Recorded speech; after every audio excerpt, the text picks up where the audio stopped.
has to be shining on the coil itself.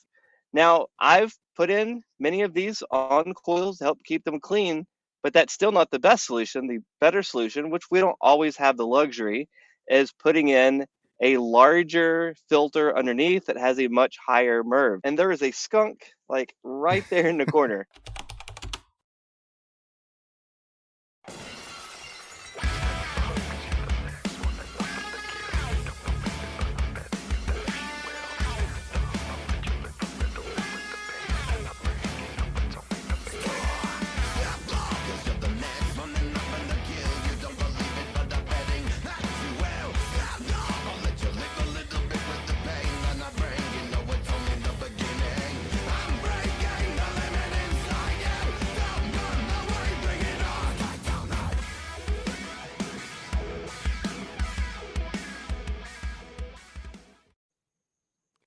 All right, what is up, everybody? Welcome back to the podcast. How is everybody doing on this chilly night? It is a little bit too cold for me here in Texas. And let me pull up the chat before I get too much into it.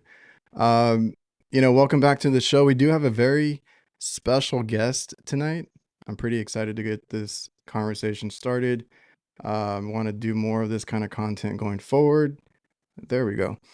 And, thanks to the sponsors for supporting the show. I just want to do a quick shout out to the newest ones, AIREX. If you guys have any, I've gotten a lot of compliments on the penetration covers that they sell. They're pretty professional looking, clean, and they have this UV protection jacket that's really cool. So go check out AIREX. Also, CallRail.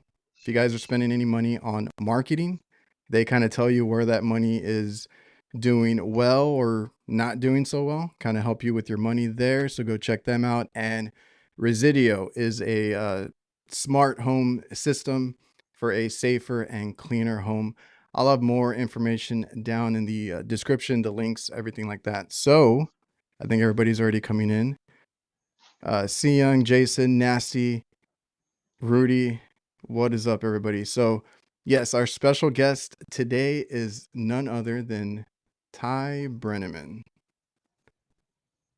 Let's switch it over. What is up, man? Hey, everybody, how's it going? I So hope I everybody's do have doing to make well.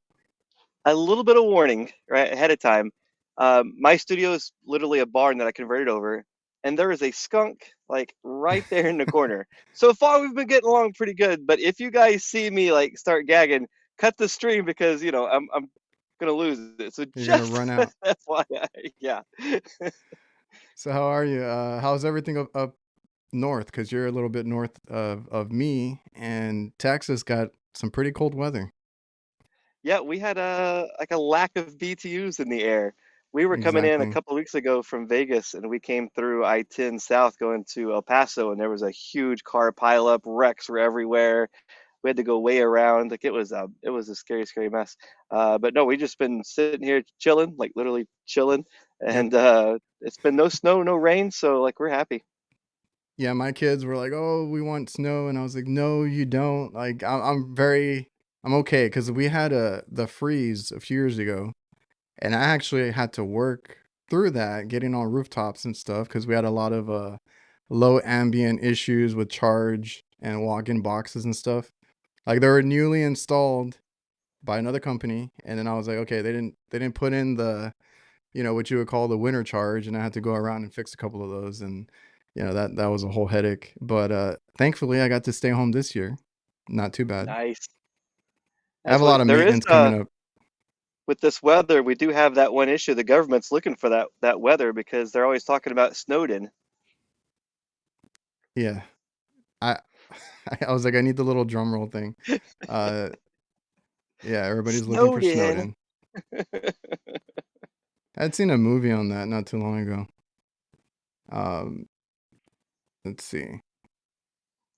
What is up, everybody? So today I've kind of made it to where we can talk about indoor air quality because it's something that looking into myself right now. So I think Ty has some information for us. As always, the research, the information, do what you will with it. I just want to talk about the IAQ, and then maybe we'll get into some A2Ls later in the stream because that's a big discussion right now, and I would love to talk about that as well.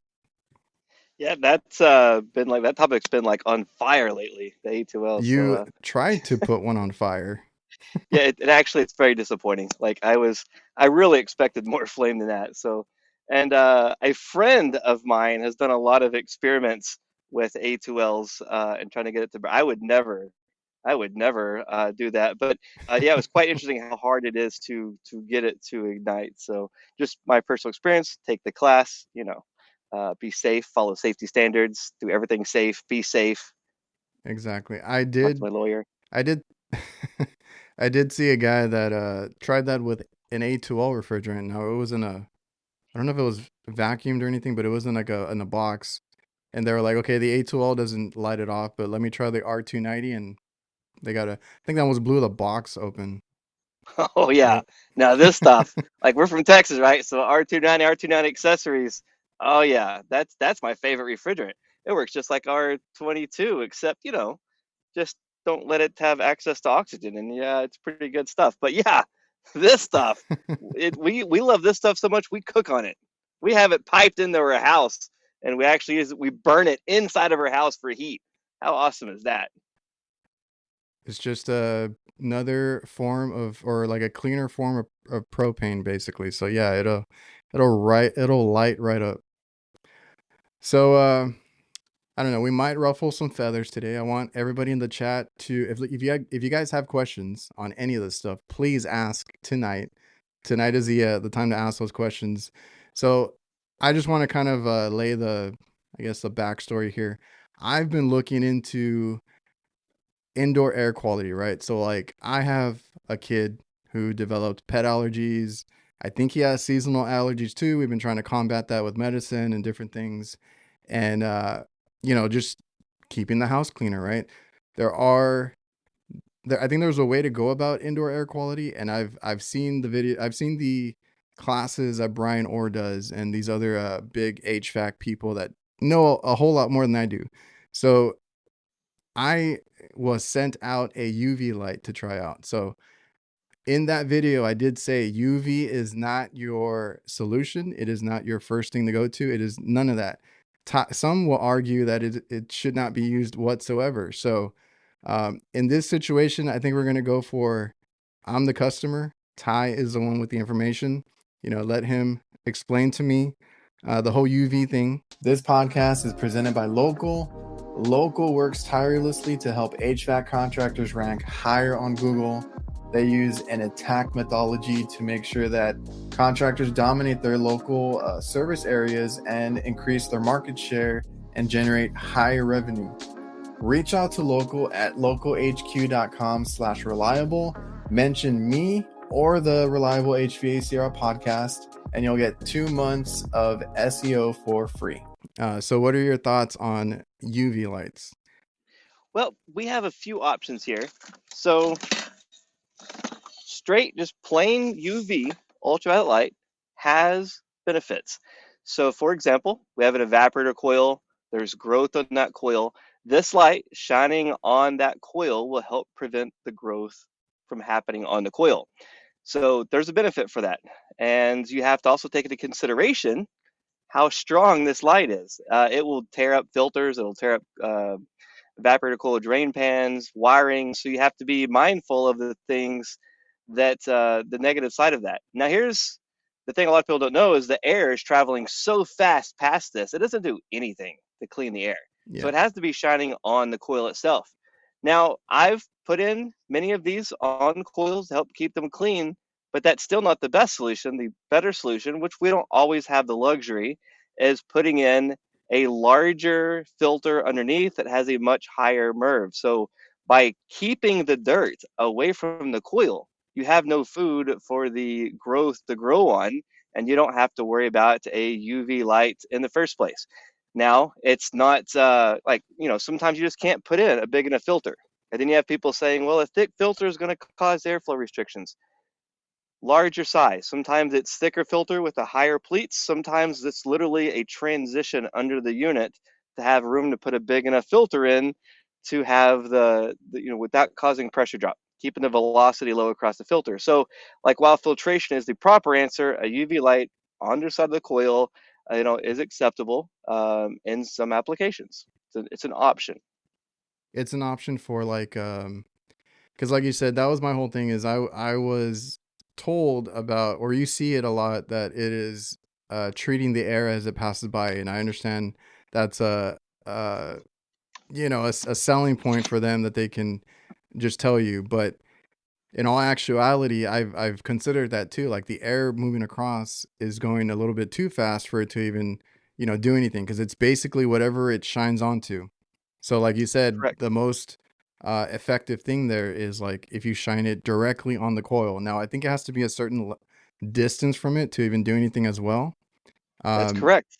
but I've kind of thought about it because I work in hospitals. Now in hospitals, they use those things. I think even barbershops too, like when they want to sanitize phones or blades or anything like that, they use UV lights as well. The amount of time that it has to shine on those to do disinfection, they don't take that into consideration. So, like there's these nuances, right? So the light shining constantly on an evaporator coil is going to help prevent any growth from happening. But if you're just like wave this wand over the phone, it's like, okay, well that was a cool little like swing. It's not doing anything to actually clean it. And a lot of the airplanes they were talking about putting UV lights in, but they just put in blue LED lights to make it look like they were actually, yeah, the airflow passes That's so what I always fast, it thought does nothing too. for the air. That's what I And always thought too. somebody I had was like, this, mentioned, this is probably just a blue light. now somebody had mentioned, and I don't want to call anybody out, but putting it in the supply air. Well, I disagree with that because the air again is moving by so fast, it's not even giving the stuff a sunburn. Like it's just moving by so fast. And then usually people will rebuttal and say, yeah, but I have growth in my ductwork.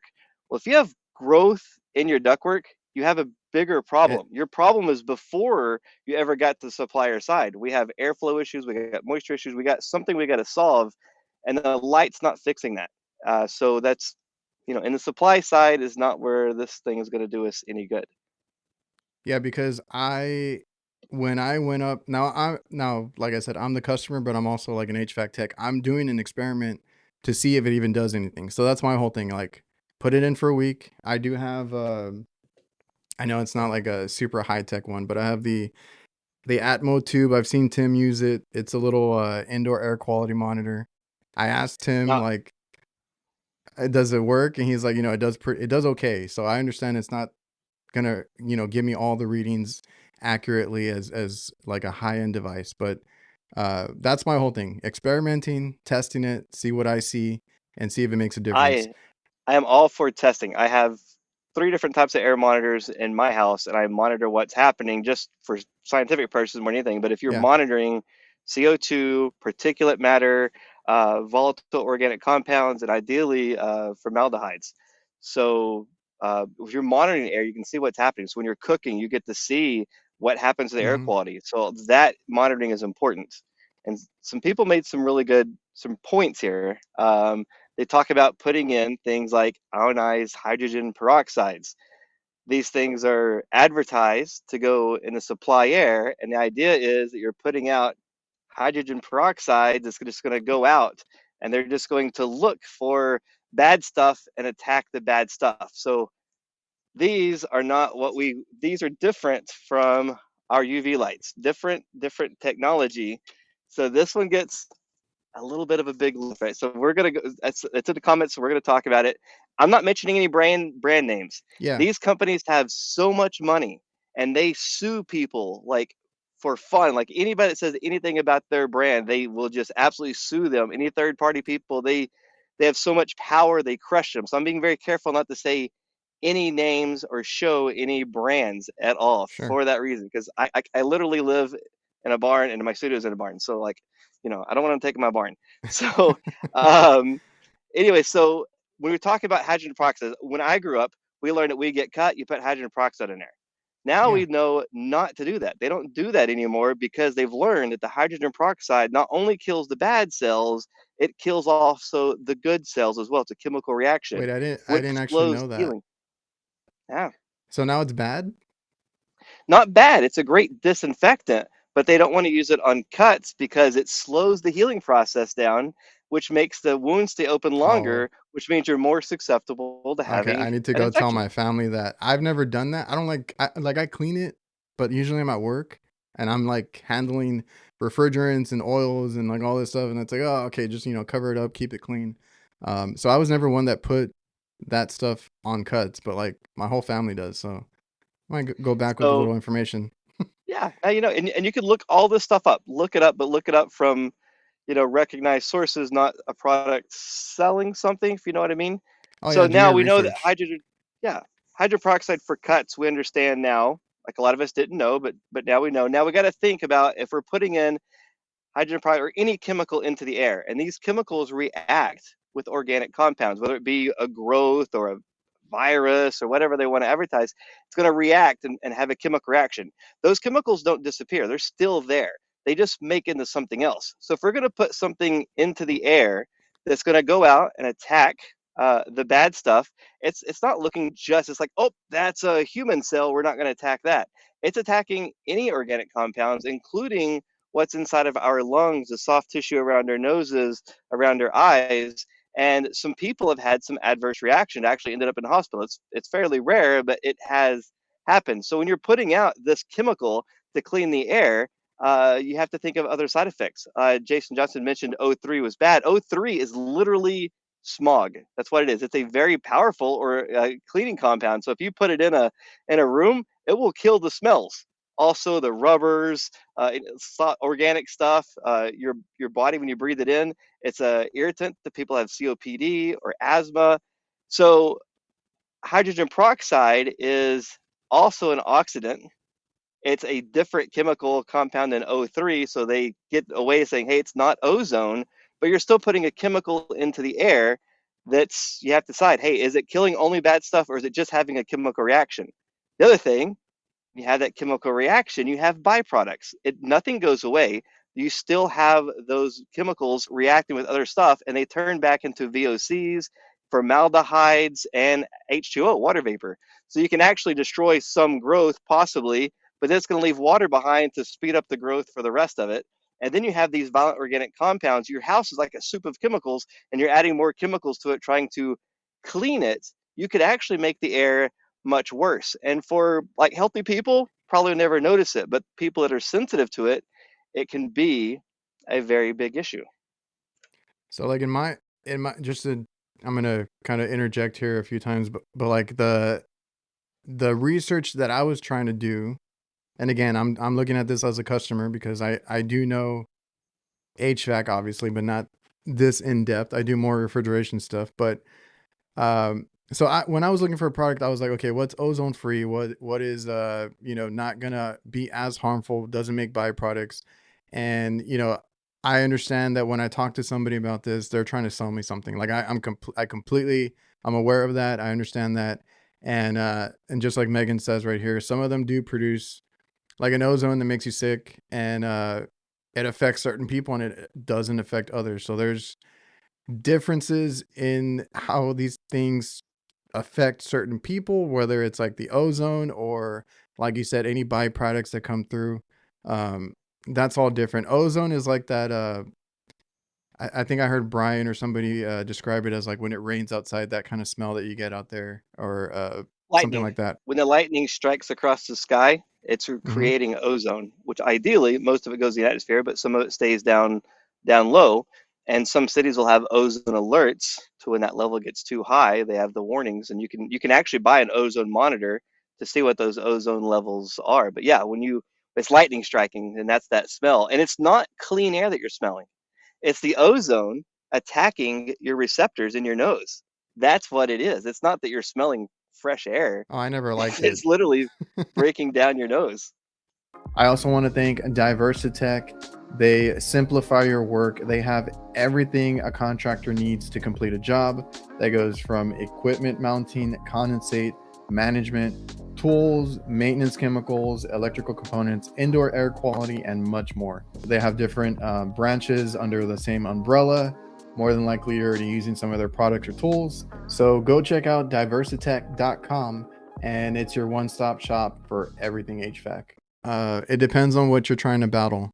So Yep. UV, obviously, we mentioned already. It's whatever it shines onto. It just prevents that from growing, or if it's on there long enough, it should be able to break that down. But it's not. It's not cleaning your air as it goes through. And I'm going to definitely talk about filtration. Megan's awesome. The other thing I want to mention on this, there's two big points I want to mention. There's multiple types of these Well, that's technologies the out there, hard right? part too. Is they So all have their own version of this thing, and each uh, one does something. Either you could look at it better, or like creates another problem. yeah, that's Yeah. it. So, um, so they all say, hey, it puts out a safe level and it's found outdoors. Well, anthrax is found outdoors. There's not a safe level of that. So when we talk about hydrogen peroxide, we just stay with hydrogen peroxide, for example, because that's what like most of them are claiming. So if we think of carbon monoxide, OSHA has like what a level of something like 50 parts per million before it's considered dangerous over an 8-hour period.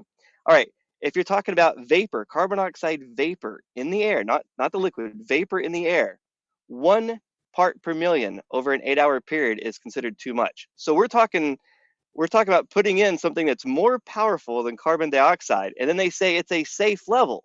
Well, I measure for carbon monoxide. I have tools and instruments to measure that. I have instruments I can put in the customer's house that measure that. Where is our hydrogen peroxide monitors to know that it's a safe level, right? Where are those numbers at? So if you want to say it's a safe level, if we're not testing, we're guessing. So what is that safe level? And nobody knows. This particular one, many years ago, it's like one of the first generations when they came out. I put it in my mom and dad's house because my mom had COPD, and I'm like, sweet, I want to make the air clean. I didn't know, I wasn't in the chemistry, but I had to think, how does this work? I had to know, like, why? How does it Yeah. happening? Like, it had all these cool buzzwords and names. But then when I started doing research, and there wasn't near as much available then, but there also wasn't near as much marketing either, I found out the truth behind it. And I was like, oh my God. So a few weeks later, and I was living out of town. So I rushed back home to visit my parents. And I took this out. Like immediately, I took it out and I covered everything up and sealed it all off. And I never told them about it. That's been like what, 12, 13, 14 years ago. It's been a while. They still talk about how clean the air is and how great that thing works. So if you want to make money, put them in and leave them unplugged, right? If you just want to make the money, put them in and don't plug them in. But please don't plug them in because we don't know everything else that it's doing in that particular house. And that's the scary thing. And the marketing is so powerful. They make so much money selling these. So much money. They have so much power. They actually sued ASHRAE and some ASHRAE members that were testing it. Every third party person that's tested it, they've sued them to smithereens. And these Hmm. independent people don't have millions of dollars. They tried doing crowdsourcing the fight, but the how brutal they went. They got access to their phones. They were tracking everything that they were saying. They put everything out in public, private stuff. They ruined these researchers' lives so that the word would not get out about what these things do. That should scare anybody. Like for that reason alone, hey, if you're going to try to crush other people for saying something, like that's a bad thing. The other thing is any test you do should be opened up to third party review. All of the tests, like, oh, well, this was done in the study of Kansas City by some guy that spent his whole life studying meat. And they tested in the size of a shoebox. And they put all this in there and they found on the surface, yeah, it worked. So if you put all of this into a shoebox, then it's supposed to be cleaned, but still they won't open that data up for anybody else to research or look at or to try to manipulate or redo it themselves. So all of the information was paid. Yeah, it was done by a university, but it was paid under a private test, and they only took out the data they wanted you to see. So none of that data is open. There's no third party. There's actually one third party company that was actually, if you look up the ownership, it actually goes back to one of these companies that make this. They made their own third party Yeah. company so they could say that it was third party testing. Uh, Uh, and and I don't like the manipulation. well, the marketing, the sales pitch, I try not to listen to that because it's like there's always fluff, there's always other things, there's a way to word things to their favor, and all that kind of stuff. So that's why Yes. don't don't listen, to me. Don't listen to some people selling you anything. go do your research. There's a lot that you can find online. Or you can ask somebody like Ty or Craig or any of those guys that, know John more Ellis. about it. John Ellis? Okay. John Ellis is the leader of IAQ in our country. He takes care of houses that have people that have very specific illnesses with air, and he goes through and solves those. So John Ellis has a mass of information. He's on social media. You can reach out and talk to him. Take one of his classes.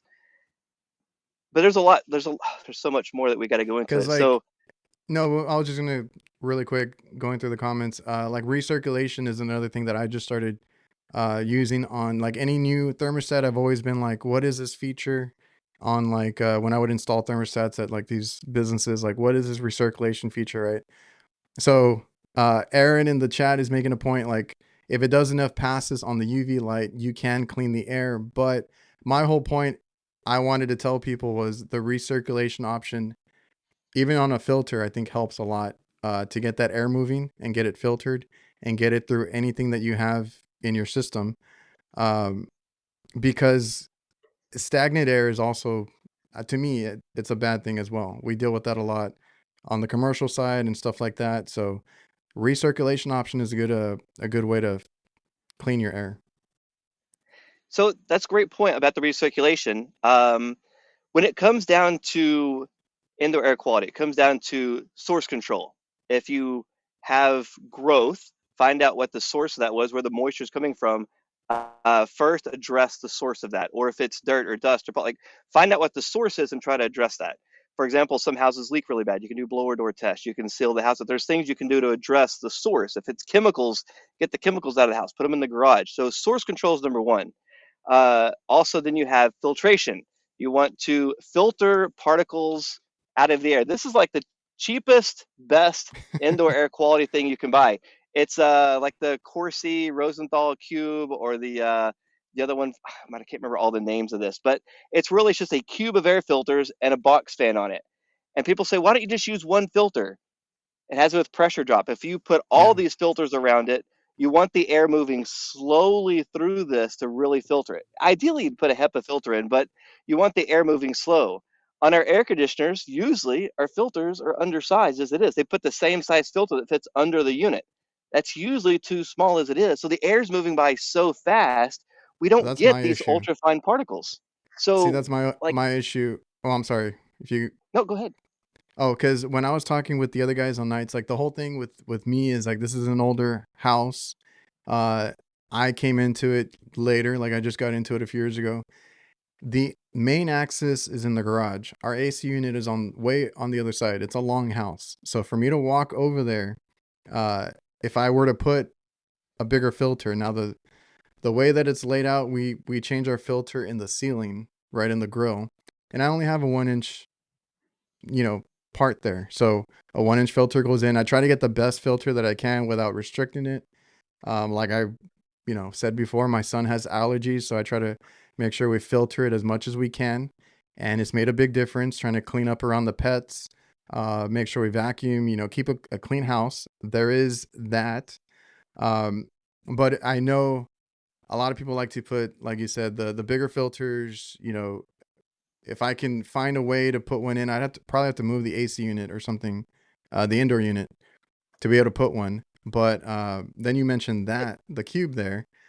We actually have these air purifiers that we use as well around the house sometimes, and it's basically that. Just you turn it on and it does it by itself. It has a filter that you can change out, and we've been trying that too, just to help him, with his air, Good. his clean air. It's the absolute cheapest thing you can do for indoor air quality. It's the simplest. Like, I understand that most people can't afford to redo all of their ducts right away. It's a simple way of filtering particulate matter. And filtering particulate matter is a big step, especially somebody that has allergens, because this is getting those particles out of the air. And again, it comes down to testing. You can watch for those particles. Now, somebody earlier mentioned ventilation, and ventilation is a must for leaky houses and also tight houses. We think, well, if we seal the house up, it's going to make the problem worse. We still have to address the V. On a leaky house, we're still having ventilation come in. It's coming in through the walls and insulation with moisture. It's making the air, like all that stuff, promoting growth before it comes in. So we want to seal the house up so it's not moving through the walls. But then we need some kind of access for the air to come from outside. Now, I ideally have heat recovery ventilators or energy recovery ventilators that you're exchanging the air, but simply an outside air duct coming through a separate filtration system before it enters into the house. Now you're addressing the ventilation. Some of the old ASHRAE books, they say that ventilation is next to godliness all the way through. I have quote, this one's from 1925. It's Well, before they see, had added the R to it. yeah, see, my whole thing is, you talk about outdoor air, bringing it in. I never looked into the residential. I was renting, years back. I never really paid too much attention to the AC units there. Usually somebody else would take care of it. I didn't have to worry about it. But on the commercial side, and that's when I started thinking about it, because on the commercial side, that the whether it's an economizer or just an open damper, like the outside air is such important to these big buildings and a lot of the problems that they get. And it could be humidity, it could be a lot of different things, and that outside air really matters, or the pressure inside the building, as well. A lot of these things, especially if a unit, oversized, undersized, we can typically fix things with outside air. We've done that a lot. And then I look at a residential home and I'm like, a lot of them don't take that into consideration. So I never knew why that was, but it's something you should consider. And it's not new. So we have source control, filtration, and then ventilation. And the ventilation, we have to exchange air. Somebody in the comments has said, well, the UV light's going to take care of the ventilation. This will not do anything for your ventilation. As we breathe inside of a house, even if everything was perfect, we're breathing out carbon dioxide, CO2. That level is building up in the house, and high levels of CO2 make you think slower, makes you groggy, makes you feel like you don't want to do anything. It has a lot of negative effects. The only way that we can do that is dilution, and that's through ventilation. We have to get some of the air that's inside out and bring outside air back in. There is no substitution for ventilation, absolutely none whatsoever. We have to bring in outside air But back in. Have to. how many Nothing people like substitutes that. actually have that, you know? Lots of people all across the country, lots and lots of people. And especially once you start measuring for it, like I Hmm. recommend, I don't care what brand you get, measure the CO2. And you have people then coming back and they're like, hey, how can I get more fresh air? My bedroom was, at 2,000 parts per million of carbon dioxide in the morning. And no wonder I don't want to get out of bed anymore. Now I don't have to sell nothing to the customer. The customer's like, what are some solutions? And there's not one solution that fits all. You have to look at the house itself. And then you can go deep in the blower door testing and like all kinds of details. But the fact is, we have to look at the house as a whole.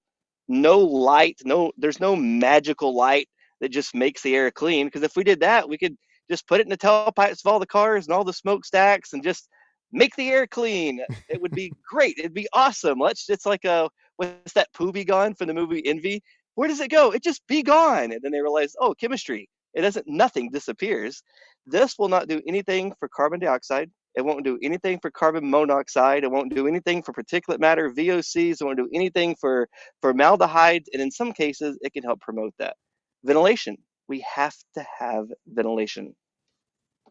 Now, I have a separate question, because I think about attic ventilation, and we had somebody come down, and they do it every now and then, because I swear I've been to one of these like 10 years ago or something, where they come down and try to sell you that attic fan, the keeps your house cooler in the summer. All right. So, I'm just attic curious. I had fans. to That's No, one of my questions.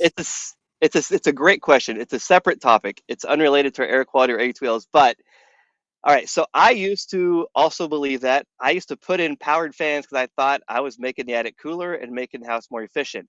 However, I've since learned by people who have done the studies and done the tests and actually the whole house picture.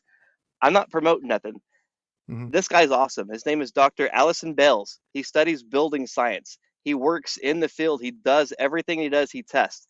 This book's called A House Needs to Breathe or Does It? it would really change your mind on a lot of things. But he writes articles too, and these articles are easy to read, easy for me to follow along. I learned a ton from him, and he wrote an article many years ago about powered attic fans and the negative side of it. It's really just a lot of times just pulling the cool air out of the house, and then you're pulling outside air into the house through the walls, through the insulation, through the growth and everything else, and it can make the house worse. You're trying to do good, but it can make the house worse. And I thought, this guy is wrong, and I'm going to prove him wrong. And I went and did research, and everything I found proved the guy right. I'm like, you know what? Man, I was wrong on that. And so I learned, one, to research, not just to believe what I was told, because we believe, like, the first thing we were told, like, we believe that the most. And then we have to relearn it, and that's hard to do. And if you're looking at a house as a system, like social media wise, there's some things that I disagree with this guy on, but this book is absolutely great. It's called the Home Comfort Book, and it's for technicians and customers to start looking at the house as a whole. I love to go to a unit, replace a part, fix it. I'm the hero and leave. But that's the house is the system. The biggest ductwork in the house is the house itself. We ignore the house. We have to start looking at the house if we're going to be in that field, It because it's not just about cool air. it's crazy because like I said, I came from commercial refrigeration, kitchen refrigeration. That's what I've started in. And then I started getting asked, "Hey, check our AC here, check our AC there, whatever."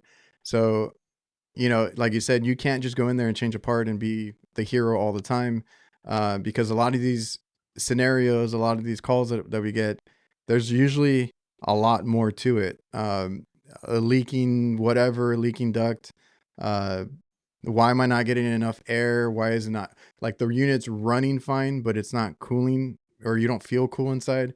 You start having to, I started having to rethink, the whole HVAC, because I knew refrigeration and the cycle and everything, like front to back. I knew everything about that, but the HVAC part of it, the ventilation, all that other stuff is what got me, and I had to do my research and then take a different approach to it. And we fixed so many buildings that had new installs, and they just were not done right.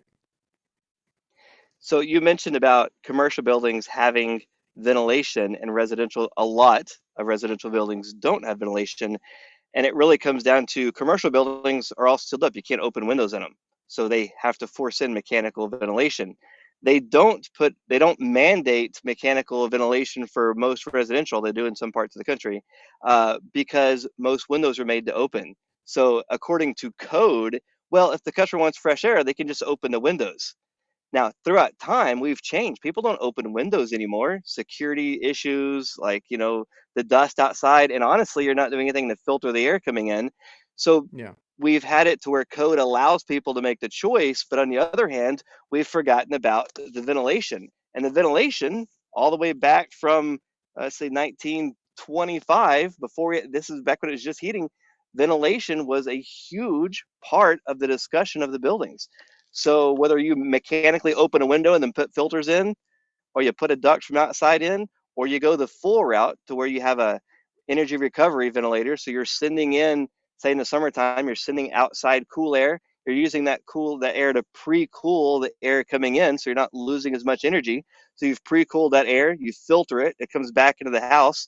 There's very little energy loss, but more importantly, I don't energy is such a sales word, because you don't make money on energy. Like, nobody's offsetting the cost of everything on energy savings. What you ultimately need is a comfortable house, and you need good clean air for the structure of the building and the occupants. Because if you're pulling all that air through the walls, like windows, surely somebody in here has remodeled their windows before. And when you take those windows, don't really do a lot for the efficiency of your house, but the air leaking around your windows is massive. And when you pull Yeah. windows out, you'll see it's all black. That's no longer insulation. It become a filter, and that filter then becomes a place for growth to happen. You got moisture, and you got dirt, and you got dust. Now you have growth, and those spores are coming right inside. And then you got people that are unhealthy and sick all the time and need better medical insurance, when really we could have addressed all that with the HV ventilation AC. And sometimes, hey, it's just as simple as getting a duct from outside of the return air. There's better ways of doing that, but if we do that, run it through a filter, man, you'll have healthier people generally most of the time. Yeah, we have what do you call it? Like on commercial, I'm always gonna go back to commercial experience. We have like makeup air units that are conditioned or whatever you want to call it. Like they have a evaporator and condenser to it, and it's our makeup air. That's how we're bringing air in, fresh air in, but it's conditioned. So whether it's in the summer, in the winter, it's going to be cold or heated, like you said, to help efficiency and comfortable and to be comfortable. But we're bringing in that air somehow. Now, this is my opinion, but my opinion is, what if we said, hey, if all the thermostats now, they're not going to show temperature because it's an irrelevant number. They now have to show temperature, humidity or dew point, particulate matter, and CO2. What if our Mm. thermostats had to actually, now it's a number on the wall. So when people walk by, they see the thermostat. Oh, I'm not hot, but now I see that number higher. Suddenly my mind makes me think that it's, I need to change it. Now, if they started seeing that CO2 number, even if we just did CO2 and humidity, they started seeing that number, they're thinking, hey, my CO2 level is way too high. No wonder I'm feeling groggy and tired. I need to call the HVAC guy to come out here and figure out what's going on. HVAC guy says, well, the last guy that was out here closed off your outside air damper. Let's fix that. Or you don't have any Oh yeah. outside air coming in. Let's look at options, because there's not one size fits all, options to solve this. And then the customer makes a decision whether they can or can't afford it, or how much they want to spend, or whatever. Now they are balancing out the quality of the air versus what their budgets are, what their needs are. I don't push anything on anybody. Let's give them the option to make them make the choice. But when it comes to something that could potentially harm customers, I won't damage anything, but I just unplug them. And customers, most of the time, they still talk about how great something works. You should start selling those things because you've been servicing it for 5 years and it works so great. I hear it all the time. Like, just simply unplug it. It's like the placebo effect. It's like they think, 100%. yeah. What do you think about 100%. electronic filters? I barely started hearing about those. Man, electronic filters. Back in my day, we had the it was the Honeywell, and I called them the bug zapper filters. Kapap, kapap, and I'm like, well, Yeah. that's really cool, and it had this like clean air smell. So what it was really doing was creating ozone. That was one of the things it was doing. But also, you don't just zap something to make it disappear. So they've gotten rid of most of those because of the ozone factor. But the idea is that they charge the particles on one side and then they collect those particles back on the other.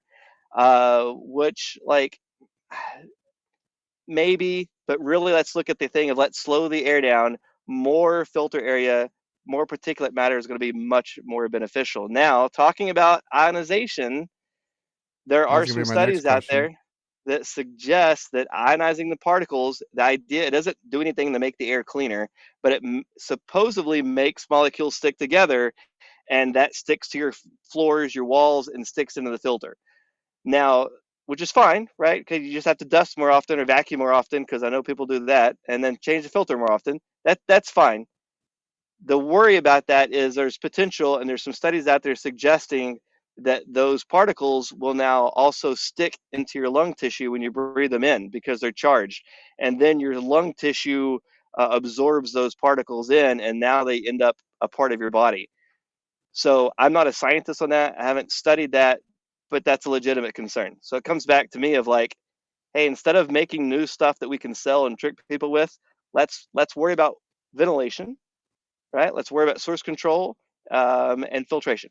And if we do those things, we're going to solve almost all the problems legitimately. And then there's like fans we can put in with filters. We could even suggest to the customer to open Like a windows. or like a bypass filter is another thing that I've seen. Where they add another line with a filter if you want to filter more air out. Yes. Michael Hausch has what he calls the Frankenstein system. If you guys don't know, go follow Hausch's system. He has a Frankenstein system that he set up with dehumidifying and air bypass and like all of these like really, really cool things. Also, go check out the HVAC Grapevine. There's a lot of building scientist guys on there that will, guys and gals, like when I say guys, I mean both, but brilliant, talented people that will help guide you, because this is a whole new world. They will help guide you through this. They've been there. They've overcome like how to make that big step. They will help prepare you and answer questions about how do we solve these problems. There's some great people there. You got like Chris Hughes there, Mike C. Frank, oh man, Mike's there. So, I mean, amazing people there that will help you with the building science and looking at the bigger picture. It takes time. It's a big step, but it's so cool when you're able to solve house problems, right? It's pretty awesome. Yeah, we well, the only thing I was gonna maybe on my end close on that part of the UV discussion is, um, what do you think about it being used for drain lines that get backed up a lot or anything like that? I see it a lot on commercial. I only have a couple of locations that have basically an RTU that the drain line backs up into the building, because in my there's way more problems that we need to address if they allow me to do it, because for one they have all the thermostats in the back, no remote sensors, no nothing, so that kitchen unit runs 24/7 no matter what. um, so that creates a lot of moisture, there's humidity, there's other issues where the growth happens. Now, I don't know if I can just shine a light on there and maybe keep it from getting so gunked up, but that was probably one instance where I would consider using it, in our business. I think that would be a legitimate tool to use to fight the symptom. I mean, that's it's a legitimate concern. Now we have a lot more aluminum coils, and when we had copper in coils, copper itself is works as a type of disinfectant. It helped keep some of that growth from happening. So some people actually put a silver brazing rod in the pan or a piece of copper in the pan. Do not let it touch the aluminum, but they do that Yeah. to help. Some people say it works. Some people say it doesn't really do anything at all. And I think actually the HVAC Grapevine had a really great show on that, to where they actually brought in a scientist, a chemist that actually did studies on what causes that growth to happen, and they found a lot of it just comes in from outdoors, like from our shoes, like the Hmm. stuff that's on the grass, zuglia, and then this gets into the air and it goes to the evaporator coil. Again, if we had proper filtration, we solve most of that problem. And then what happens is that zuglia, the stuff gets into the moisture and the cool climate, and it just starts growing like crazy, and then it just starts stopping everything up. So the idea solution, and Jim Bergman is big on this, is good filtration, no air bypass. Me as a technician, I realize that's ideal, but it's not always possible. So we have to look at what are other solutions.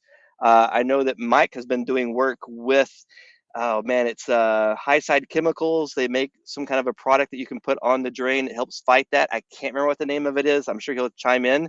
I use Viper. It has like some kind of enzymes that they use. Also, it uses a type of something that's slick that makes it not stick to the pipes. I've had good luck with that. I have some systems that are just really, really bad. And again, it's the Yeah, I was gonna airflow. say I've tried a few things and I have one that is horrible. And there's now a new drain pipe. I have not tried this. I just saw it. It may be complete false, but it's a new type of drain line. It's green. It supposedly Yeah, I has saw that one. antimicrobial stuff. I I have not tested that out, so I don't I'm have ready. a Yeah, proper I'm ready answer, to but I can say, try it oh, out good. just to give a test and see like, hey, does it work or not? Because that there's one location I can think of, one system that is driving me nuts with that. Now they need me to do a lot of other work. I don't know if I'll get approved for it because these are commercial buildings. There's a lot of approvals that have to get done, and I'm not working for free. That's my main thing. So, uh, I might be able to sell them a new drain line versus relocating stuff and duct work and everything else. So Jason Johnson said refrigeration technologies, drain treatment. I've used that. I haven't had 100% success, but I've had good success with it. But it's not Yeah. across the board. What I will, and there's now a new one that has it to where it actually pumps a chemical into the drain line, and it has alerts and some really cool stuff. I don't know what is in that chemical, and this brings me to the point I really want to bring up about that. Is we have to be mindful of what we're putting in. And back in my day, I had people say, "Well, put some bleach in the drain," and then I had a Oh guy's like, no. "No, never put bleach in the drain." And I learned that no, bleach is bad. Vinegar is also bad Yep. because we have copper, aluminum, all the stuff plus all the stuff in the air. You're promoting evaporator coil leaks. So also those little drain tablets that I used to put in all the time thinking I was doing good, right? I've made more mistakes than you guys have. I used to use them thinking I was doing good, and then I found out some of those have like chlorine stuff in it, and I was wondering why I had so many evaporator coil leaks. I did all the maintenance right. Uh, there's a connection. There's a possible connection. I'm not going to Yeah, accuse any product of anything, right? I've always thought those were weird solutions, and that's what you see like people scrolling on TikTok, Instagram, whatever it is. You see all these either homeowners or like the, I don't know, DIY people, whatever it is, telling you to put bleach and vinegar and all that. And here I am thinking, I work in walk-in boxes that have like onions and other kinds of veggies and stuff. Those are the first ones to leak. They leak like crazy. And what is it? It's Absolutely. because of the products, the acidity that they have, and all that gets Yep. in the air and attacks the copper and whatnot, and makes everything deteriorate way quicker. So why are you purposely putting that in your drain line? Absolutely right. And so another point is like I like the idea that I meant for. What worries me is I don't know what that chemical is. I want to talk to a chemist that can tell me what's happening. But the other issue that concerns me is we're not treating it where it's growing on that evaporator coil. So like it's potential that if we treat it with the best filtration we can without causing a pressure drop, and then we can use the UV light to potentially prevent that stuff from growing. These are all options, but there's not like a one silver bullet for everything. And No, that's we have to. no, There's because different like things that work because you sometimes. mentioned it, I was going to mention the same thing. The refrigeration technologies, I've used it, and sometimes I think it works because I don't get any issues after. But there's some systems that it just, I don't know if it ends up washing away or whatever. Every couple of months, I have to go back out there. So I've been trying different things, and like you said, obviously there is a core problem, but in our world, in the business world, like we're not doing free calls, and we're not, I have to do a quote for everything I do. So there are other hurdles that keep me from doing like the proper work. And like most of the times I'm not installing this equipment, I'm going behind a company and figuring out what's wrong with it. That's right, and we have to balance that. And I'm not saying for everybody to do everything perfect all the time. What I'm saying is I want people to continue to learn, continue to grow, continue to try to do things the best that you can, but continue that growth process of looking at more. Jason Johnson's an awesome example. I mean, he's grown so much. It's just amazing to see how much he's learned and he's applied himself, and then that just keeps going back and paying off for him.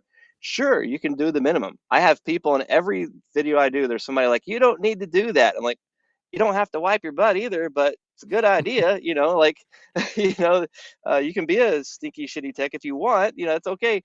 Now, and I've cut a lot of corners, right? I've done things that I didn't know any better. I just want people to learn. Like I love learning new stuff. And I learn something new, I get so excited and I want to tell everybody else about what I learned. And then I realize that a lot of people just don't want to know. And that's okay. If you don't want to know, don't pull down the people that do want to know. There's people that want to know stuff. Let's learn. And there's Exactly. some things we're going to disagree on, and that's okay. Let's disagree. Let's have some conversation. Let's bring information to the table. I really hate it when somebody's like, "You're wrong. You're a poo-poo pants," and they have like nothing to show for it. I'm like, you know what? Block. I love No, it when people bring me information. I learned so much in the comments, and like you left me some comments, and I was like, hey, let's talk about it. Like that's the best way to learn. Go back and forth, because my situation was like, I'm doing it on my own house. I wasn't putting it in a customer's house, but I want to see what it does. And then I didn't have all the information. I'm getting that information now. Um, and Megan was talking about the that drain line, that green one. Something with zinc. They've used it, and they said that it actually worked Okay, in cool. their own experiment with it. So one thing that I do is I rarely comment on other people's videos, and I do that because it just there's like so many people out there that just want to argue. So I try not to. So when I'm coming, like I come to you about this, like there's hundreds of people that promote it because I have a massive amount of respect for you, Adrian. I love what you do. I love that you're still learning. I love that you have questions.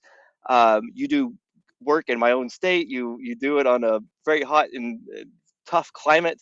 I I have love it though. massive respect for you. So when I come to you, I also know like he's going to be open to this information, and I'm going to at least try to leave there. So like there's so many other people like I just ignore them. People will tag me in it. Sometimes I'll make a comment, sometimes I won't. But most of the time, like I'll send people a private message about something they tag me in because I just don't want to argue. On my own videos, I have enough arguing as it is. So I don't like my job's not to police the world about these. Hey, I'm providing the information. Do whatever it is that you guys want, Yes, because it's your life. you have your research. You actually, like you said, you've tried it. You've experimented with taking it out, and you know, unknown to them, they think it's still in there. So you have your own study there, and you know that's what I was trying to do too, and get more information. Yeah, no, I have massive respect for you. And I then it appreciate took that. because I knew you'd look at it. I spent like the 6 hours gathering up all of this stuff, just to send. So at least you have it, ready. So if you have the questions, it's there. Most people don't care. Like they don't want to know. Like they're just like, no, it works great, and then like they don't want to know. I love it when somebody comes to me. One of my favorite people is from the Energy Conservatory, Steve Rogers, and like he will come to me with something and I'm asking, and he'll be like, "Well, let's look into that, Ty. Let's look at that." I'm like, "Okay, he's about to teach me something," and then he will teach me. Jim Bourbon will do the same thing. Like, "Okay, Ty, what's one point of view?" And then let's sit down and talk about it. I'm like, "All right, Jim, let's school me." And then Yeah, I learn those new things. And a lot of times I will ask before I do videos, I will ask a lot of people to make sure that I'm not putting out some false information because I have put out videos before that were false and I've had to go back and take them down, and then I have to do a correction video. So now I try to put out quality information, but I stutter, I misspeak, and if I do something wrong, I usually go take that video back down. But I love it when people like bring information. I started getting these books because I struggle reading, but I found out these are where the dead people still talk to us. The people has been there before us. We're riding on their shoulders, so I can go back and say, hey, what did they have to say? And it's pretty cool to be able to see what they were saying in 1925. Like they're still that's saying the crazy. same thing. Yeah, it's Yep. cool. If you know, those are what do you call it? The ancient rules that we still follow. Um, and HVAC grapevine, everyone tagged Ty on the ninja salesman memes. I have yet to see Please don't. those. He blocked me a long time ago. Yeah, for just 4 quarters a day, Oh, that was we can have Tim. fresh air. That was He Tim that did added the that. Yeah, but music I to it. I reposted it because like man, there is so much good, honest work we can do in this trade. There is so much stuff we could offer to actually help people out, and there's so much need for our skilled, hands-on, skilled and knowledge people in this trade. We don't we don't need gimmicks, right? We don't need to like force people No, to sell stuff. Like we don't need to do that. Hey, let's be professional. Let's give people options and let them make we could, decisions. And and that's what we based our business on. Like I've never been into selling. I hate doing that kind of stuff. And if I could, I would just fix everything if they gave me like a good budget to, you know, get everything I needed, parts and everything. So I have to make that fine line of when I'm going to, you know, offer them a new unit or fix it because I've been burned before trying to fix too much and then they don't want to pay or, that's you know, whatever it is, they have complaints. So if it was up to me, I would fix everything. That's the way I was raised. You know, my dad is not in HVAC, but he's in the trades. He did food service. He's been an electrician. He loves getting his hands dirty, turning wrenches. So we've always been that way. And I mean, we make a good living. I don't have to be selling equipment uh, to live comfortably. But yeah, that guy, I just got another email. He keeps trying to get on my show, and I'm like, So I don't I've know. worked for a lot of people over the years, and everybody I've worked for has a house that's paid for. Some of them have like some farmland or land or something, but none of them have private jets or go out bragging about stuff or dress like all these suits, and they don't talk loud on their phones so everybody gets attention. They've made a good living for themselves. They've taken care of and raised their kids, and they have some set for retirement. And I think that's honorable. And if somebody wants to like hustle and do more, cool, that's awesome. My issue is when we tell people it's like, no, you have to want a private plane and you have to step on whoever you can step on and get that money no matter what. Like that's like, okay, uh, that's you. To me, yeah. that's not a tradesperson. Like that's go be Wall Street. Go be those people. They're all everywhere. Salespeople. Like in this trade, I love working with my hands. I love being able to solve problems for customers, and I want customer to respect us because we are professionals. We are tradespeople. We're just as important as doctors and lawyers. We are important to society, and I I shouldn't want to go to a doctor them telling me, "Hey, you need to take this fancy whatever, and it's going to solve all your problems." And Yeah, around here my opinions.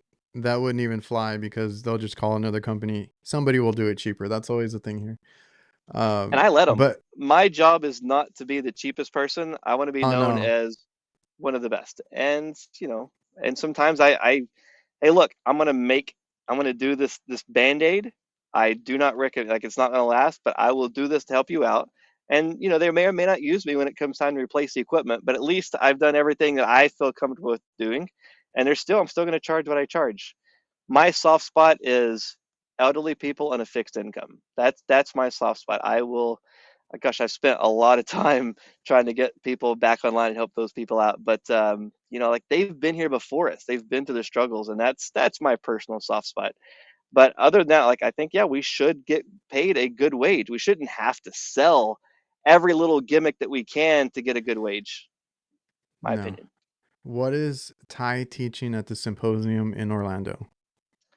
Man, I don't even know. I signed up for that like a while ago. I need to look at that. It's coming up, so I should probably know ahead of time. Like last year was teaching the invisible, and I think that's such an important topic because I talk about teaching it. Refrigerant's invisible, the air's invisible, but also for us technicians, the problems with the air, the CO2, volatile compounds, the particulate matter, carbon dioxide, carbon monoxide, all the stuff in the air, it's invisible, but there's still problems. So until we learn how to measure it so that we can have a visual reference from it, room pressurization, the roomulator, being able to see how much pressure is across that doorway, all of these things we can make the air now visible. We can start seeing these problems and start solving bigger problems. There's a lot of people they were fighting that fight on residential where you're just everybody wants it cheap, everybody wants it cheap. But then when you finally start moving into home performance and you get people that want healthy houses, and there's not a lot of people that can do this. And that's where you start getting into you're getting away from your competition because you're doing something skilled wise, knowledge wise they cannot do.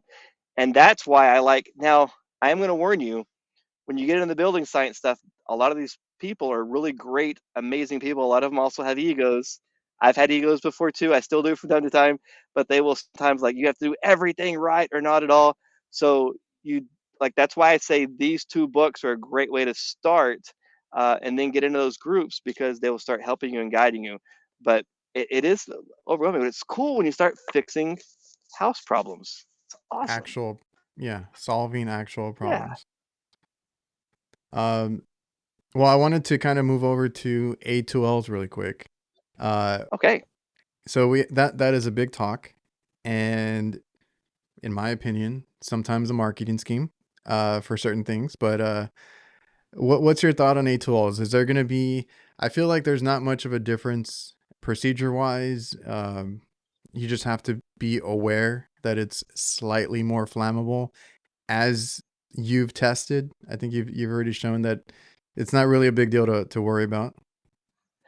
So I want to start off by saying I had nothing to do with any of these law changes or any of the government stuff or any of these restrictions. Every time I do a video on A2Ls, oh my gosh, I get so much hate from people. And I'm like, look, I had nothing to do with this. I'm providing a free video to help get you used to what is It actually it's happening. happening whether anybody likes it or not. That's it. Right?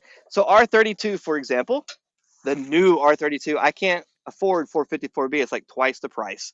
But this R32, the single molecule refrigerator, it's been used in the world for over a decade. It's only new to us. So if we look at the chemical makeup, I don't know if this is going to show. It does. This is a molecule of R32, right? It's a single molecule. It's made of a carbon, two fluoride molecules and atoms, and two hydrogen atoms. That together makes up a molecule. There's no propane in that because propane is a different molecule. Let's take a look at what propane actually looks like, because this is the thing we hear the most. Right? Oh, they're That's confusing it that's with propane. It the other. is entirely different. Like there's nothing about that that's the same. It's an entirely different molecule. So R32 is a pure substance, and then we also have 454B. 454B is a blend, and it's like a 68.9% R32, and it's 31.1% R1234YF. And there's a picture of each of those molecules on there as well. No propane in there, but it is mildly flammable. And people say, well, there's no such thing as mildly flammable. It's either flammable or not. Okay, then explain the difference to me between trying to light diesel on fire and trying to light gasoline on fire. There's a huge difference in the flammability of those two things. Right? So it is different. Now, R32, this I have to have a tank adapter on here, and I've spent 30 years screwing this on one way. And now I have to tell my mind that there's two connections, and one screws one way and one screws the other way. So notoriously, I end up with these leaking.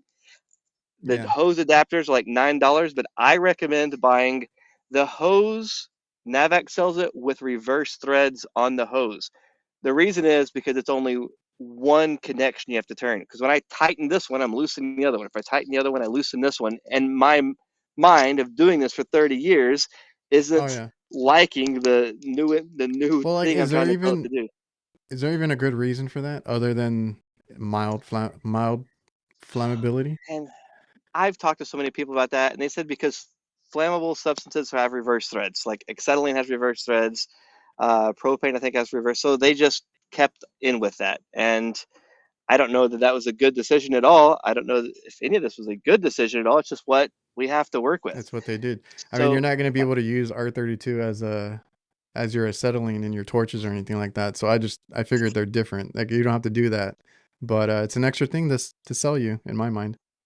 so this tank is notorious for leaking. Like I just, but Yeah, de minimis. there we go. Right, that's it. Right, right. We're gonna. There's the residual. It's off. Um, right. I didn't I didn't blow up. I didn't die. Right. It's that now was there a potential for more flammable? Yeah, sure. There's a potential for it. Yeah, but actually having like the spread of that flame was so slow. Like the refrigerant flowing out was faster than that flame spread. And if we look, there's other things that we use that are actually more flammable, like dust off used to clean. This is an A2. So this is actually way more flammable than the Hmm. R32. I can probably get, oops, let me see I if I can think get this to spray. Here we go. I think a lot of us have tried that. Yep, See? Look at that. Now that's a flame. that's This a is an flame. A2.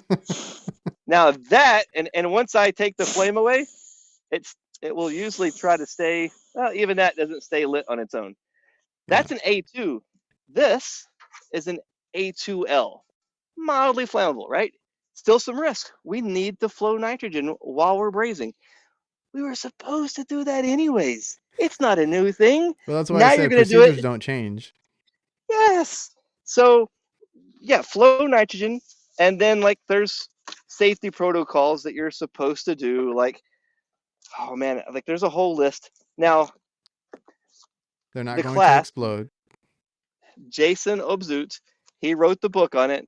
They have a class from ESCO. I do not work at ESCO, but Jason Obzut is an amazing person. ESCO is amazing. Everybody at ESCO, absolutely amazing, brilliant, smart people. They literally wrote the book on it. They have online tests for it. They also do supply house training all across the country. And take that class and you'll learn a lot. Now, here's the problem. Once you are certified to teach, there's nobody regulating what you're teaching. So there's a lot of instructors out there teaching A2O classes that are spreading false information. And I have to deal with this all the time. They're telling people you have to buy all new equipment. And that Oh, is it's like simply I just pulled, True. I don't have it pulled up right now, but I pulled up some analog gauges that had the A2L sticker on them. Yes. Yeah. It's brass. There's Yeah. nothing in here to have a spark. The only difference on an A2L gauges is it has the Is a TMP number. chart built into it. Like you tell me I have to buy new gauges for this? You can kiss my brass because it's Yeah. brass, right? You don't need new gauge. You might have to get a temperature pressure chart, right? That has the new refrigerants. I only use gauges anyways for old equipment that I don't want to put my probes on. Even digital gauges, I just personal preference. I love using probes. It's just so much faster to get superheat, subcooling, and all the calculations. But no, you don't need Well, new gauges. see, that's my other thing is I've been trying to, I've gone away from like defending analogs because you know that was always everybody's like you have to have analogs, you have to use them, you have to learn this and that. Like you really don't. I mean, if I had a new guy and he wanted to use probes, I'm perfectly fine with that. Um, Obviously understand what those numbers mean, and that's what the talk that I've had with people like don't look at the pressure, look at the the temperatures, saturation, all that. And that's I love what you, man. hey, I've been like that since I got out of school. I used to butt heads with a lot of the older techs like, "No, I need this pressure, this that." I'm like, "What are you talking about? I was taught temperatures. Like we need temperatures and saturations and dew points, everything, and you get a better picture of the system." And I still feel like that now. I just don't care if you're using analog or digital. I I don't don't either. defend analog as much anymore because I don't feel like you have to have it. It's not a rite of passage or anything. Like you can go digital if you want. And if anything, it's easier because I used to carry around that PT chart that you had in my back pocket all the time. And now you can use your phone for everything. Well, this is off the topic, but trying to see when you get older, trying to see where that needle's pointing at, and now that we have higher pressure, there's Well, more that numbers in a tighter area, and then you look at the chart and it skips by yes. 5. I was How gonna say accurate are that you? the other thing is the accuracy because you're only able to see every increments of whatever the gauge is, and then when you're trying to convert it, because again, coming from refrigeration, I had to deal with 404, 502, 407, like so many refrigerants, and I'm like, okay, is it closer to this temperature or this temperature? Like I'm trying to guess based on the increments. So I would rather have more accuracy if you go digital. Here's the other thing I like about probes is there's no hoses The because loss, people yeah. bleed across the manifold, and even if they bleed the hoses, you still have air trapped here or other refrigerant. You're literally pushing all that into the system every single time. I am guilty. When I I've been started, there. I never purged out my I, manifold, and then I was I like, had to "Oh learn. crap! Okay, I have to do that now." And then sometimes you forget, like it's a thing. Um, just like when you So even if recover anything like that, you got to purge. even if you don't want to go with digital probes, you can get the adapter that takes an analog gauge and it removes the hose and you put it right on the service port. Like even if I you have want to those. stay gauge, I call them lollipops. We use those for ice machines back in the day, and I then we work went on with a digital and now we have probes. I work on a ton of But ice machines. You got to have a stubby or the probes. the did you back in the 80s we had vanilla ice. Did you know that? Yeah, Yeah, I'm old enough to vanilla know that. ice. Yeah. So the vacuum pumps. People are like, you have to buy a new vacuum pump. Okay, so Navac is one of many. I'm not sponsored by anybody. They're Yeah, just we're one not of many sponsored brands. They by took a any companies that we put on here, so right. So I'm not. I don't care what brand of vacuum pump you have. Change the oil in it. Keep it working good. But Navac took a lot of extra steps to make sure their systems were better prepared to reduce the risk of spark. Right. So that's cool. But also, I have an old Appion pump that's I don't know, like 15 years old. It leaks oil everywhere.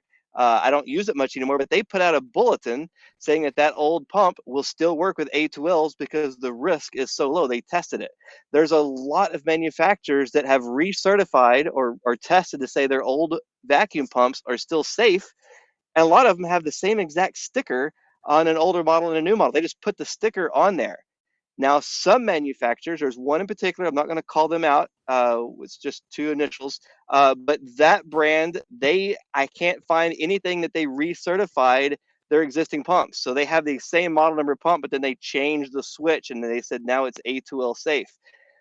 But let's think about reality. Okay, let's say even if they're using the old pump, my official answer is use whatever the manufacturer says it's rated for. Me personally, who's been through the safety training and taught tons of safety training and played with this, I'm going to think, hey, if I'm pulling from a new system that's never had refrigerant, it's not going to matter because no refrigerant's going through there.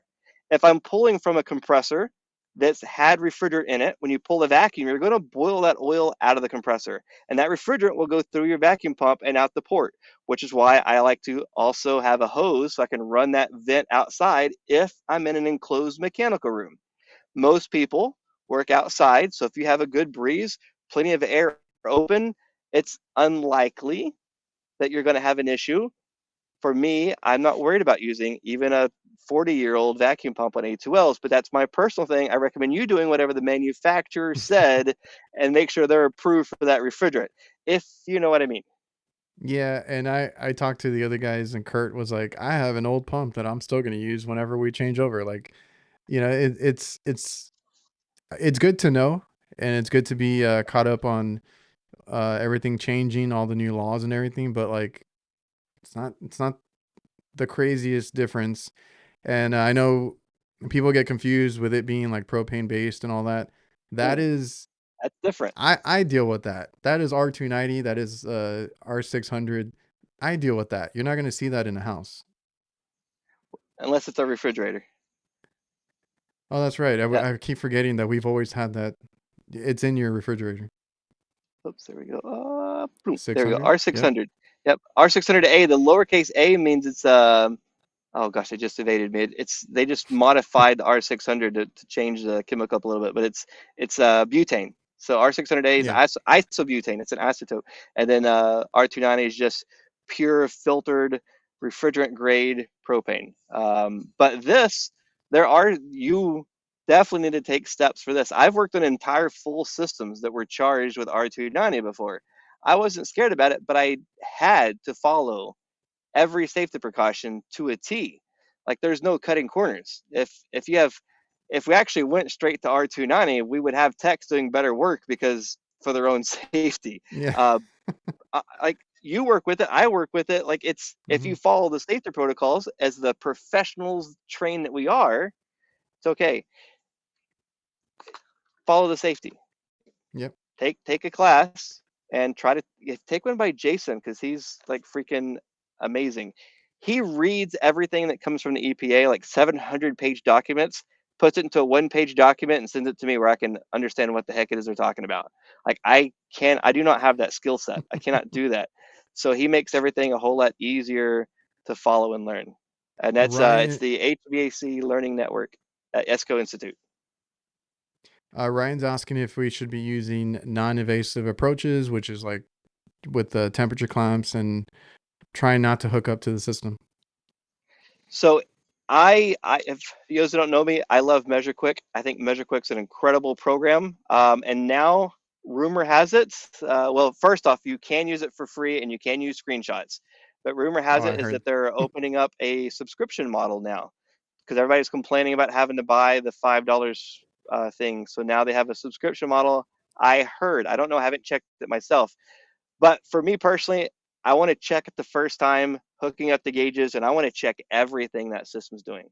Now, if I'm using MeasureQuick and I benchmark and save that data, now when I go back, I don't necessarily need to gauge up because I can hook up all of my other probes, and MeasureQuick does all those calculations backwards to tell you if you're still within range. So under Hmm. that scenario, yes. But doing the manual calculations for non-invasive, man, I get numbers mixed up all the time, right? So I just gauge up at that point. Like I can, it's just personal I've preference. But then again, I'm using I've heard probes, so I'm of not losing. yeah, I've heard of the non-invasive approach, and I was like looking into it. But if MeasureQuick is doing that, where it can kind of help you on that end, that's a I would consider that a game changer. MeasureQuick really is a game changer. He's taken so much manual data and put these formulas in to where it calculates stuff for you. Now, of course, you got to have buy some more instrumentation to get these readings. But for experienced technicians, it helps me look at where the problem is, because there's a lot of stuff to look at. So it simplifies everything, and I'm a visual learner, into red, green, and yellow. So when I look at that, I can see, hey, all the stuff's in green. I can just pretty much ignore it. And I see this is in yellow and this is in red. That's where I focus my attention for. And I think they have some like stuff to help you diagnose it. But now I can just simply focus my attention on what's in red and yellow, and I can diagnose it a lot faster. What I like for some other technicians is they don't have those skill sets. It collects all that data, logs it in, and then will help them also diagnose it, and you're getting better diagnostics. Now, I know a lot of people are like, it's going to take jobs away. No, it's stop the gatekeeping. Like, we need people to learn. We need people into the trade. And if that's a tool that can help them do better work and get them up to speed faster, I'm all for it. I use it myself. I think it's an incredible, incredible program. And you can use whatever you want. I'm just saying, consider it. I like It it a lot. it's cool. If they're making changes like that for to help everybody, because I did use it. I did go away from it only because I well, for the content I was taking screenshots and then I got in trouble for that. But Oh, uh same. I I have my think, yeah, personal opinions about that, but uh they walked it back. exactly. So like for me it didn't matter too much, but like you said, it might help a newer tech seeing the visuals and stuff like that. I'm just a number guy. I see the numbers that I need to see and kind of go from there. So I never needed it in that aspect, but like you said, like I run a business, so we're hiring this year. We got guys coming in that don't know anything, or we're training them up or whatever it is. And if I can just, kind of guide them and have them learn visually or like what looks good, what's bad, that helps a lot. Um, and we want it to be easier to get in the trade, if anything, because we don't have Easier enough but better. guys. Better, but we don't have enough guys in the trade. So Both. I mean, that's the thing. Exactly. Let's let's make it easier to bring people in and also have them doing the right thing, because we can't wait 20 years for everybody to get the experience they need. No, Like, that's we, why we need to get people up to speed. I'm excited to like train up people because there's no bad habits. I can get people on the right path versus the countless older techs that I've had to argue with about doing something a certain way. I've been doing it this way for 40 years. Yeah. I was Yeah, like, no, hey, I get it. if we're gonna do it and I'm on site, we're doing it this way. That's all. That's usually my argument. Yep. We're just going to get it done right. I absolutely agree with that. And like Chris Stevens, HVACR videos. I love his stuff. He was using Measure Quick on his own house and found a problem that he didn't see. And Oh I yeah. thought, man, if that's not a sales point for it, then geez, I don't know what is. So I was like, that you got this down, and you saw stuff. So for me, I do a lot of remote work for people. I try not to do tech support because it gets frustrating trying to get people to give me the information, or they'll make up numbers. But anyways, I'll take the numbers they give me and I'll put them into MeasureQuick, and then I can see everything, and then I give them a report back. That way I'm not missing something, because I get all these numbers coming in, and for me, my brain doesn't process just square numbers very well. So I either have to write everything out so I can visualize it, because I'm not there hearing and feeling and seeing, or I just put it in a Measure Quick and it puts everything out to where I can just see it easily and digest it and focus on where the problems are a lot faster. So I will literally take raw data and put it into my Measure Quick manually to get them an answer faster. Jason is like, I wish Measure Quick could be used on large equipment to blueprint. Also had options to check performance. That he deals with a lot of modulating hot gas reheat, hot gas bypass, subcoolers. Jason does the big stuff, so he would love to use it over there. I agree. And gosh, I think he could do that. It's just he needs to write a separate one for commercial, because you would just overcomplicate. Even some of the stuff that he's added to Measure Quick now that makes it easier, sometimes just makes it a little too complicated for some people. So you have to get them through a Oh yeah, process where they only focus on this first. So, yeah. My only complaint. I remember I had this conversation with one of them. Just make it work in landscape because I use tablets at work. Just make it work in landscape. That's my big pet peeve. Everything else is great. yeah, I would like to see uh, all the dials on one screen instead of having if like we could, swipe screens. yeah, I was gonna say if we could flip it, you got more real estate. Maybe that's Yes. a the next thing. I agree. I've Uh, made some suggestions, but he's got so much going on. Like, and yeah. who am I to tell Jim Bergman anything? But I've had conversations. I've had uncomfortable conversations with him before about suggestions, and it's that's I have nothing to do with that company. I do Oh, have massive respect for his program and what he's done, hands down. No, no I argument there. respect, a lot of these companies that I talk to, but I will always give my 2 cents like, "Hey, we're the technician out in the field. This is what we want." And I Um, disagree about the tunnel vision because you're yeah, getting so many different pieces. that was gonna be my point because even this reminds me not only with Measure Quick, right? Because yes, I think you mentioned it earlier, making it too easy for it's not making it too easy for somebody because it's helping them learn. With me, it reminds me of that scenario of people saying, "Don't think about the call before you get to the call because you're gonna get tunnel vision." I like to think about the call before I go because it helps me prepare. I'm a guy that likes to prepare for things, and if my instruments make my job easier, my tools, whatever it is, my mind is a little bit clearer. I can think better. I can grasp things better. Like with Measure Quick, if it helps a technician out, maybe not look at the, like you said, like you enter your information, you put all your instruments, which I'm trying to get more. I want more psychrometers. I want more everything just so I can take advantage of that when you hook everything up.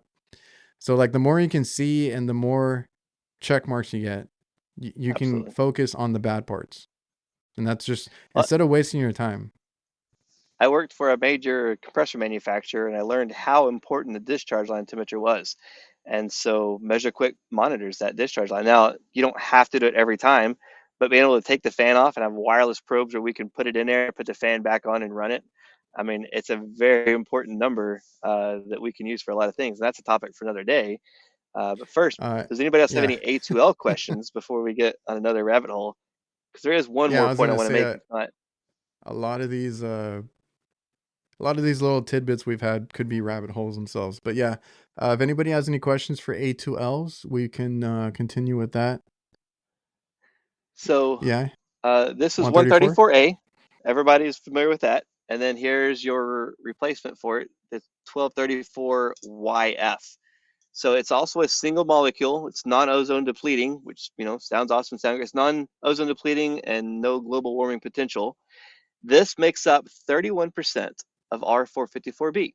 And because they mix this in with R32, that's what gives it the lower global warming potential number. Now, we also need more 454B by volume than 32. So, like, if you ultimately got it out, I don't know what the big difference is, but people argue about which one's better. They're both eventually going to be going away because 1234YF breaks down into TF or PFAS or TFS chemicals that are called forever chemicals in the atmosphere. Europe is already working on banning this, they're already talking about this in the USA.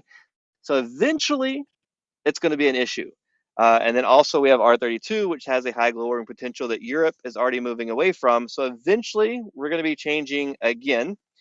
And the other thing is, it's a little fashion, I thought, because New York State has actually moved forward with a global warming potential limit of 20. I can't remember the exact year that they've decided on that, but they're going to mandate a global warming potential of 20.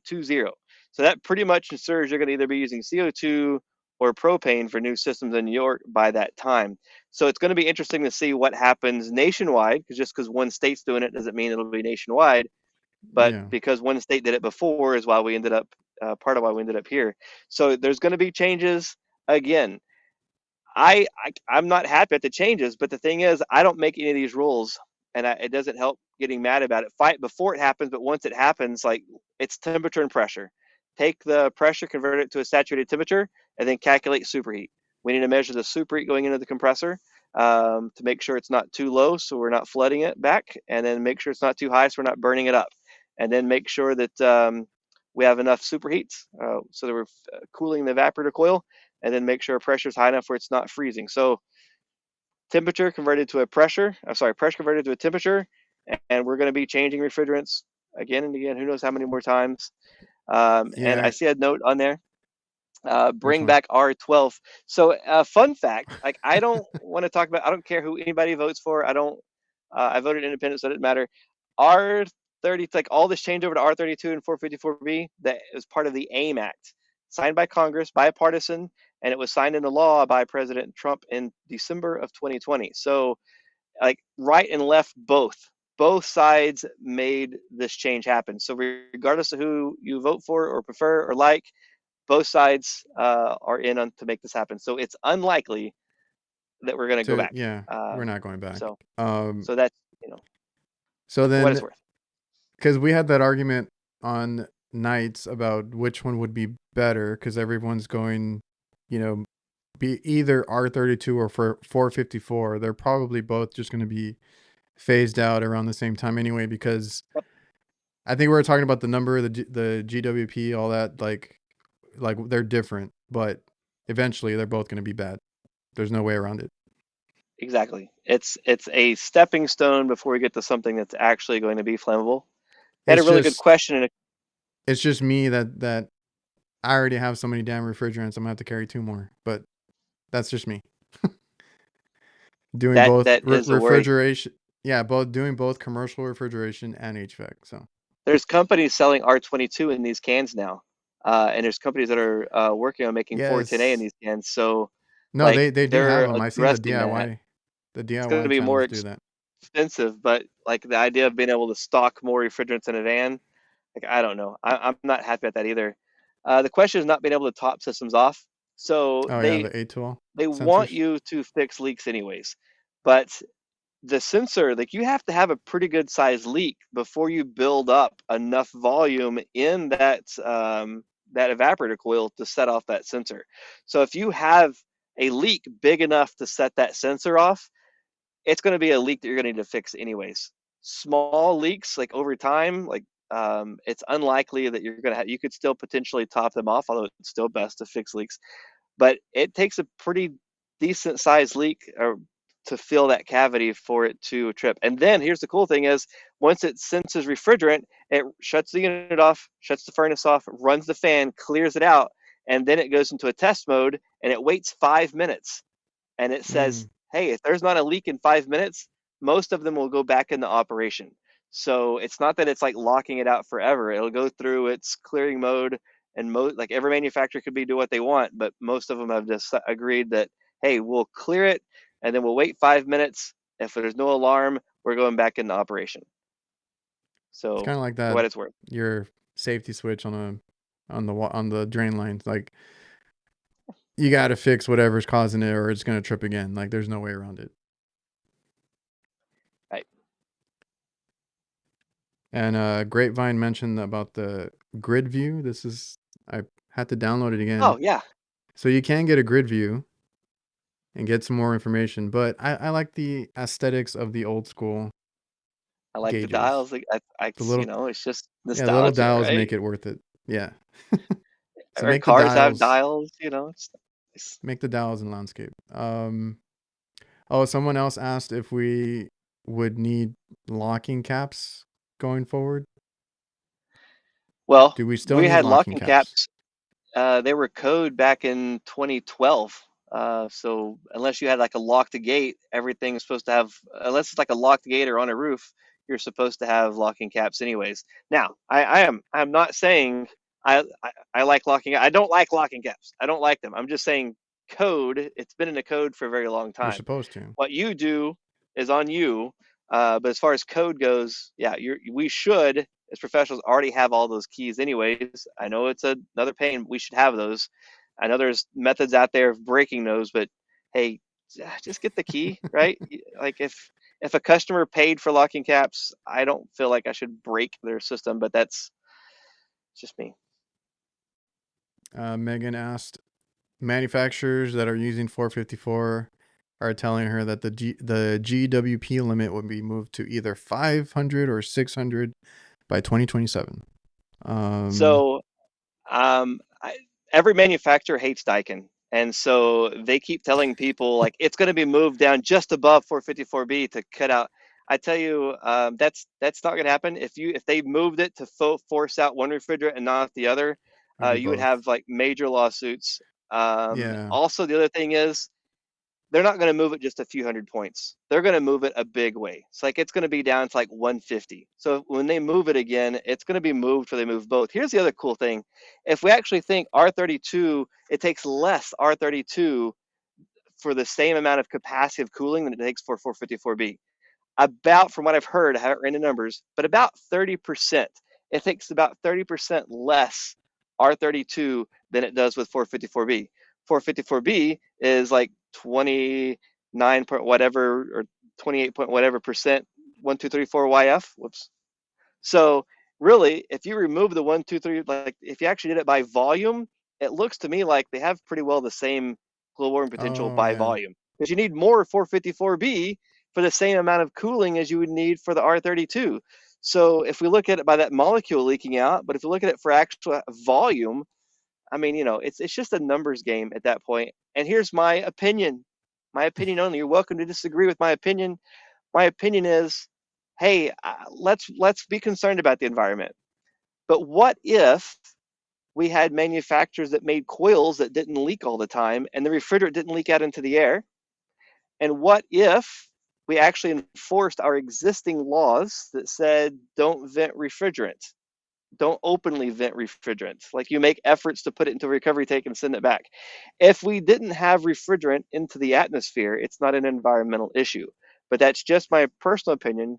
You're welcome to disagree with that. To me, it just seems ridiculous to have a new chemical constantly for the environment. Like, that's either jump to really dangerous in larger quantities and have, you know, natural refrigerants, or let's start working on, hey, let's take efforts and not have it leak out in the atmosphere. But, I'm just an Yep. HVAC guy. Yeah. Yeah, that would be ideal. Yeah, and remember, this breaks down into forever chemicals, PFAS. You can look it up. No, wait, that's this one.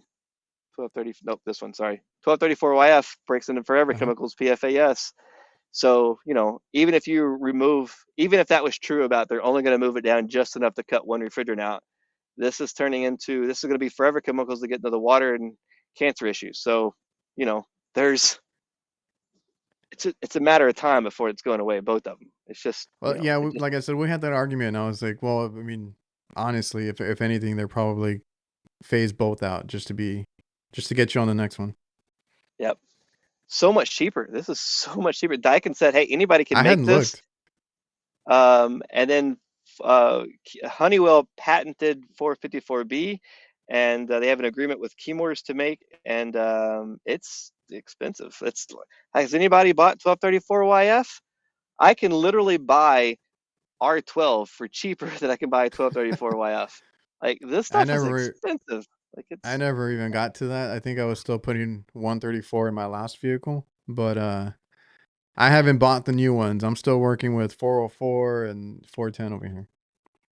And somebody asked about the volume. There is a limit if it's under a certain quantity. I can't remember that number off the top of my head, but if it's underneath a certain amount, you don't have to have any sensors at all. Like ductless units, they don't have to have any sensors. It's underneath Yeah. the threshold, the quantity it has. So, and then there's also bigger units that have to have more sensors or more requirements. It does depend on the size. And right, it's all in the training course from ESCO. All those details. Anything else you want to go over before we Yeah, sign off? I don't want to keep you too long. 40%. Gosh, man, there's so much stuff we could talk about. Oh my goodness. Um, I, Did I you have think we anything in covered like mind? I think we got the big details down. The biggest thing is I'll make sure everybody just keeps learning.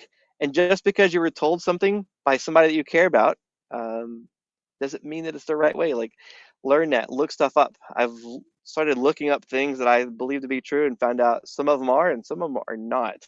So yeah, just keep learning and then help other people when you can. Let's stop the gatekeeping.